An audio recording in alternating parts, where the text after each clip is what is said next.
통계 공부는 슬기로운 통계생활.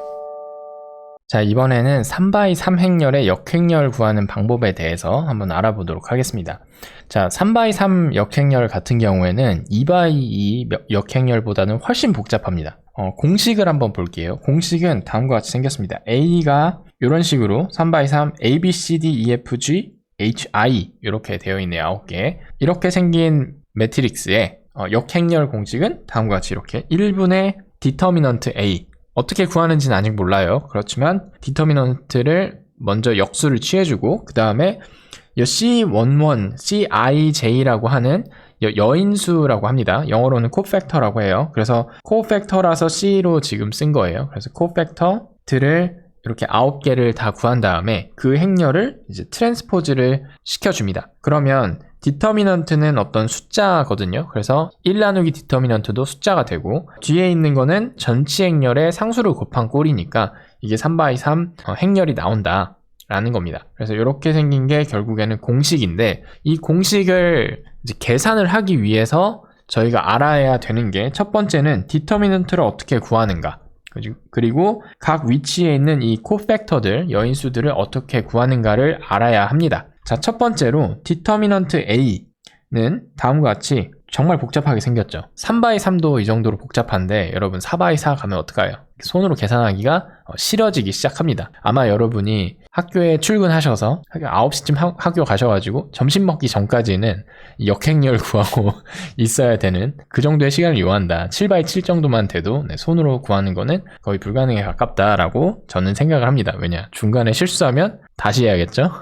일단 디터미넌트 A는 어떻게 하냐면 자, A 곱하기 2i-fh예요. 근데 여기 지금 보면은 A가 이렇게 있죠. 그리고 2i-fj는 잘 보면 이렇게 생겼습니다. 요 2x2 매트릭스 있죠. EFHI로 생긴 2x2 매트릭스의 디터미넌트라고 생각하시면 되겠어요. 왜냐? 2x2 행렬의 디터미넌트는 대각행렬 2i 곱한 다음에 마이너스 fh 한 거가 그대로 들어왔으니까 여기 A 곱하기 이거 나머지 요 행렬, 옆에 오른쪽 대각선 그 행렬의 디터미넌트를 이제 곱해주는 형태고 첫 번째 텀이, 두 번째는 B를 선택을 했단 말이죠. 앞에 곱해지는 게 B인데 이 B를 선택을 했을 때 나머지 이만큼으로 만든 DFGI의 행렬식이 다시 또 요 뒤에 붙어 있는 걸 알 수가 있습니다. 뭔가 규칙이 좀 보이시죠? 그래서 C 같은 경우에도 이렇게 요 행렬에 디터미넌트가 요 뒤로 이렇게 들어간다.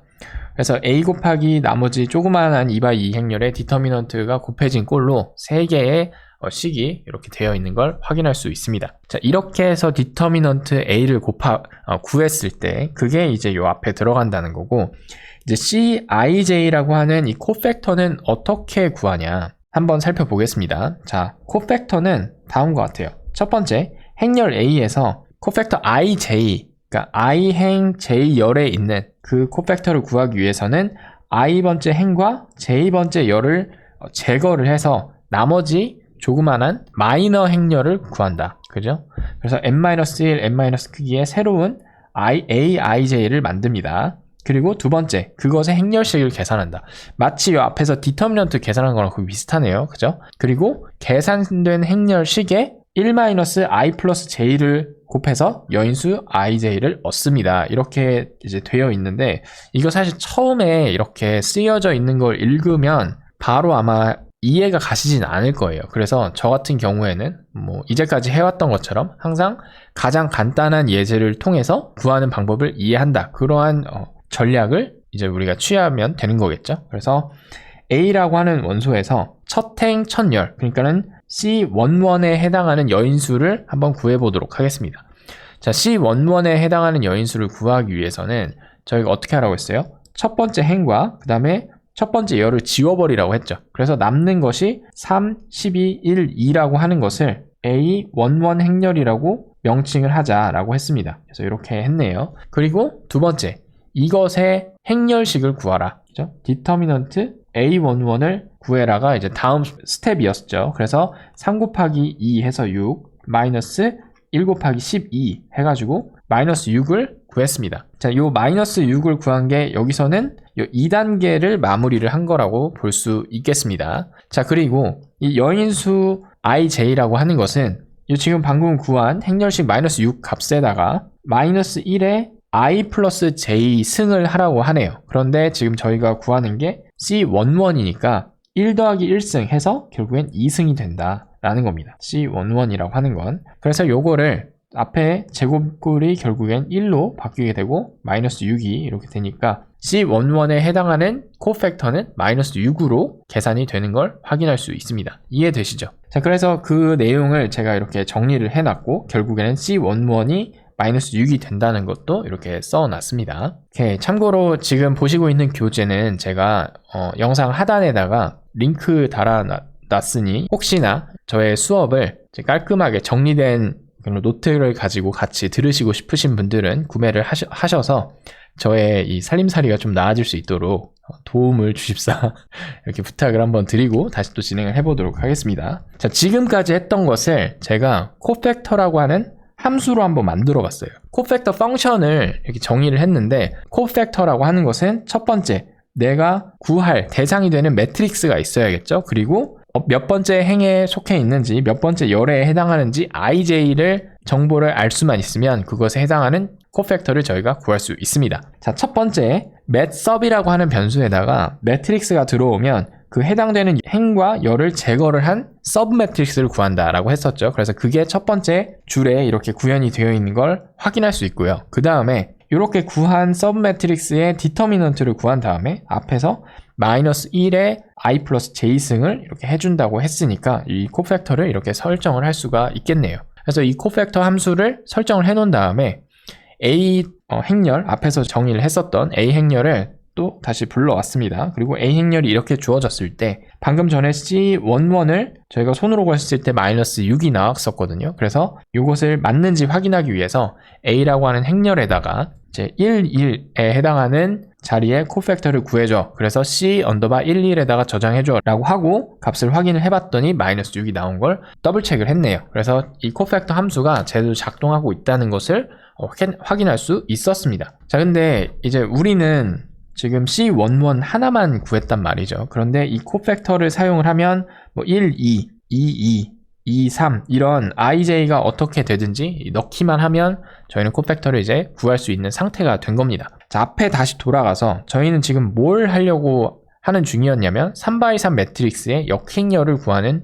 중이었습니다. 그래서 지금 겨우 디터미넌트 구했고 C11을 구했단 말이죠. 근데 저희는 앞으로 이 나머지 것들을 다 구해서 그죠? 그 행렬을 만든 다음에 그것의 전치 행렬을 구하고 이 숫자를 곱해야지만이 3x3 역행렬이 나온다라는 거예요. 그래서 나머지 C12, 1, 3 이런 애들 어떻게 구하는지 한번 보도록 하겠습니다. 손으로 일일이 다 구할 수는 없으니까 제가 방금 앞에서 이제 설명을 드렸던 이 코팩터 함수를 이렇게 정의를 해놨잖아요. 이 정의한 걸 가지고 A 행렬의 코팩터 행렬을 한번 싹 다 구해주는 코팩터 매트릭스를 구하는 행렬의 어떤 함수를 한번 알아보도록 하겠습니다. 자, 첫 번째 코팩터 매트릭스라고 하는 이 펑션은 그냥 매트릭스, 대상 매트릭스만 있으면 되죠. 이제는 ij가 필요 없어요. 왜냐? 어떤 특정 행렬이 주어졌을 때 그것의 순서상 모두 다 구할 거니까요. 그리고 첫 번째는 역행렬이라고 하는 게 정방 행렬에만 적용이 되는 거니까 매트릭스 A로 들어온 입력 행렬의 그 행수를 n으로 정합니다. 그리고 이 n과 그 다음에 칼럼 수를 다시 구한 다음에 이 칼럼 수가 n과 다르다면은 정방 행렬이 아니다 라고 하면서 함수를 그냥 빠져나가게 설정을 해놨어요. 자, 그리고 이제 두 번째 코팩터들을 여인수들을 다 계산을 해서 결과를 받을 변수를 하나 마련을 할 텐데 이건 역시도 빈 매트릭스를 하나 설정을 해놨습니다. 그리고 여기에서 이제 더블 for 루프를 돌려서 이렇게 해놨는데 지금 보면은 i가 1에서부터 n까지 가고 j가 1에서부터 n까지 가니까 1,1 그죠? 만약에 i가 1로 고정이 돼 있다면 이 안에 있는 j가 1에서부터 n까지 돌겠죠. 그래서 i가 1행이라면 j가 1열, 2열, 3열 이런 식으로 되고 그 다음에 i가 이제 2로 바뀐 다음에 1열, 2열, 3열 이런 식으로 해서 전체 어떤 코팩터를 그 자리마다 구해서 채워 넣게 된다 이 더블 루프에 관한 거는 하나씩 해보시면 돼요. 그래서 이거를 이제 이렇게 짜놨는데 이게 그냥 일반적인 언어를 공부하시는 사람들이 짜는 방법이겠죠. 근데 저희는 사실 함수형 프로그래밍이 장점인 R 언어라고 하는 것을 할 수 있는 사람들이니까 이렇게 짜면은 좀 비효율적이다라는 생각이 저는 들어요. 오케이? 그래서 이거를 어떻게 함수형 프로그래밍을 써서 바꿀 수 있는지 한번 보도록 하겠습니다. 이 앞에 있는 부분은 똑같아요. 행수 체크해가지고 사각형 아니면은 이제 나가버리는 그런 거는 그대로 가져오되 이제는 expanding grid라고 하는 것을 사용을 해서 요 coordinate set을 만들었습니다. 자, 이거는 제가 n이 만약에 3이다 이렇게 저장을 해놓을게요. n이 3으로 지정이 되어 있는 상태에서 expand grid 1, 3 이렇게 해놓으면 얘는 어떤 걸 뱉어주냐 1에서부터 3까지 1, 2, 3이라고 하는 벡터 두 개를 사용해서 저희가 생각할 수 있는 순서쌍을 다 반환을 해줘요. 그래서 한꺼번에 이렇게 1,1, 2,1, 3,1, 1,2, 2,2, 3,2 뭔 뜻인지 알겠죠? 뭔가 쭉 돌아가면서 이 모든 순서쌍을 다 체크를 해주니까 지금 보시는 바와 같이 9개의 순서쌍을 한 방에 만들 수가 있고 얘를 coordinate set이라고 하는 곳에다가 지금 저장을 해 놓은 겁니다. 자, 그 다음에 저희가 뭘 구하면 되냐, 결국에는 각 자리 1,1에 해당하는 코팩터 구하면 되고 2,1에 해당하는 코팩터 구하면 되죠. 그래서 요거를 mapply라고 하는 함수를 통해 가지고 요 각각에 있는 행별로 코팩터 함수를 적용할 수 있게끔 할 수가 있습니다. 그래서 멀티플 어플라이거든요. 그래서 많이 안 들어보신 분들도 있을 텐데 알고 계시면 너무 편합니다. 타이디버스에서는 map2 그런 느낌인데 아무튼 이 코팩터라고 하는 함수를 앞에서 구한 거 걔가 뭐가 입력값이었어요? 첫 번째, 구하고자 하는 대상이 첫 번째 입력값으로 들어가고 두 번째는 i에 대한 정보, 세 번째는 j에 대한 정보입니다. 그런데 저희가 이 코팩터라고 하는 함수를 i에 대한 정보는 여기 벡터 이만큼, coordinate set의 첫 번째 열, 그러니까 결국엔 이만큼이죠. 여기에 있고 j라고 하는 것은 이 두 번째 열 여기에 있어. 그래서 여기에서 하나씩 정보를 가져와서 코팩터에 넣어줘 라고 하는 거고 나머지 more argument에다가 이렇게 met a를 이렇게 집어넣게 되면 이 코팩터의 그 입력값인 첫 번째 입력값이 met이잖아요. 이 met에다가 나는 a를 계속 넣어줄 거야 라는 뜻입니다. 그래서 나는 a를 계속 넣어주고 ij는 여기에서 하나씩 꺼내서 바꿔가면서 코팩터를 적용해줘 라고 하는 겁니다. 그래서 이거를 제가 이렇게 이만큼만 이렇게 돌려보잖아요. 그러면 이런 식으로 한 방에 9개에 대한 게 나온다. 그리고 얘를 이제 매트릭스 형태로 바꾸기 위해서 3열에 해당하는 매트릭스로 바꿔줘. 근데 9개 숫자니까 당연히 3/3이 나오겠죠. 그래서 이만큼을 딱 돌리면 바로 코팩터 행렬 매트릭스가 나오는 것으로 설정이 되어 있다. 그래서 즉 이것과 이 위에 것이 같아진다 라는 겁니다. 자, 그래서 이렇게 짜는 것도 있어요. 둘 다 어떤 식으로 짜든 저 개인적인 입장은 뭐로 가도 서울만 가면 그만이다 라는 생각이에요.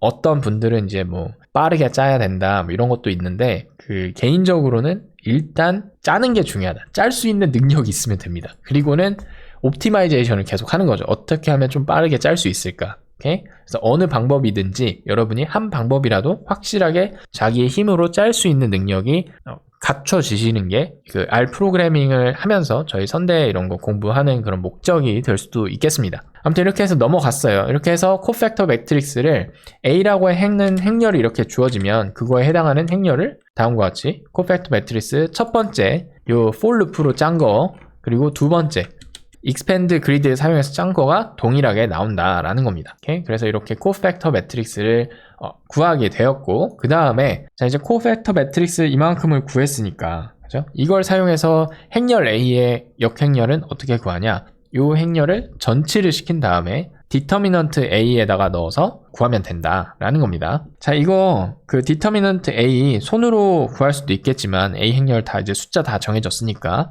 그건 여러분한테 한번 맡기도록 하겠습니다. 잘 정확하게 나오는지 한번 비교해 보세요. 어떤 값과 이 디터미넌트 A라고 하는 이 값, 요 마이너스 18이 정말 나오는지 저 공식에다가 한번 넣어서 여러분이 확인을 해보시기 바랍니다. 그리고 이제 역행렬을 구하기 위해서 디터미넌트 A의 역수 이걸 취한 다음에 요 전치 행렬 여인수 코팩터 매트릭스의 전치 행렬 앞에다가 곱해준다. 자, 그랬을 때 이렇게 공식을 이용해서 저희가 구한 이 행렬과 그 다음에 A라고 하는 행렬이 있을 때 역행렬은 아래서는 솔브 함수를 사용한다고 했었죠. 보시면 두 개의 결과가 같은 것을 확인할 수 있습니다. 그래서 저희가 앞에서 공부한 역행렬 공식이 잘 작동하는 걸 알게 되었네요.